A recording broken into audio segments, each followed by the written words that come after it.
হাতের কাছে থাকা উপকরণ দিয়েই এই নাস্তাটা বানানো যায় আর খেতেও অনেক বেশি মজার হয়। সমোসার জন্য ময়দার গোলাটা মাখিয়ে নিব।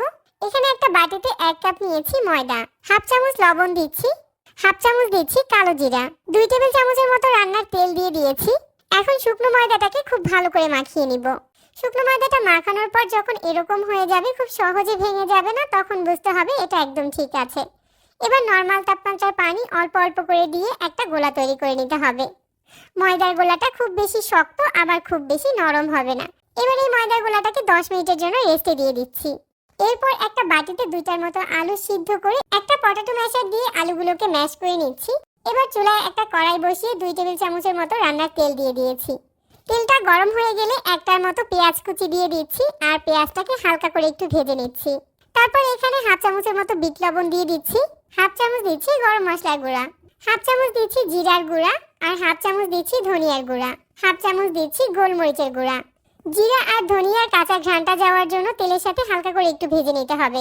তারপর এখানে হাফ চামচ করে দিচ্ছি হলুদ আর মরিচের গুঁড়া, 2টার মতো কাঁচা মরিচ কুচি দিয়ে দিচ্ছি, হাফ চামচ দিচ্ছি ভাজা মরিচের গুঁড়া। একসাথে মশলাগুলোকে কিছুক্ষণ নেড়ে চেড়ে এর সাথে ম্যাশ করে রাখা আলুগুলোকে দিয়ে দিচ্ছি। আলুগুলোকে মশলার সাথে 5 মিনিটের মতো ভেজে নিয়েছি। তারপর এখানে কিছু ধনেপাতা কুচি দিয়ে দিয়েছি। ধনেপাতাটাকে নেড়ে চেড়ে আলুর সাথে মিশিয়ে আলুর পুরটাকে চুলা থেকে নামিয়ে রাখছি।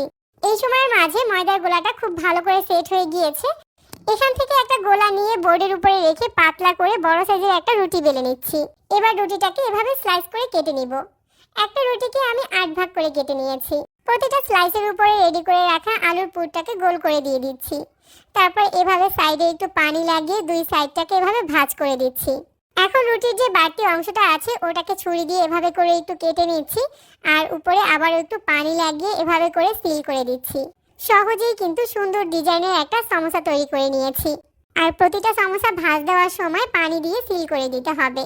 সমোসাগুলো ভাজার জন্য কড়াইতে হালকা করে তেল গরম করে নিয়েছি। এবার সমোসাগুলোকে দিয়ে দিচ্ছি আর সমোসাগুলোকে একদম মিডিয়াম আঁচে ভেজে নিতে হবে। মিডিয়াম আঁচে বেশ কিছুক্ষণ উল্টে পাল্টে ভাজার পরে সমোসাগুলোতে খুব সুন্দর একটা কালার চলে এসেছে। এখন সমোসাগুলোকে তেল থেকে উঠিয়ে নিব। এরকম সহজে আর মজার সব নতুন রেসিপি পেতে আমাদের পেজ ফলো করতে পারেন আর চ্যানেল সাবস্ক্রাইব করতে পারেন।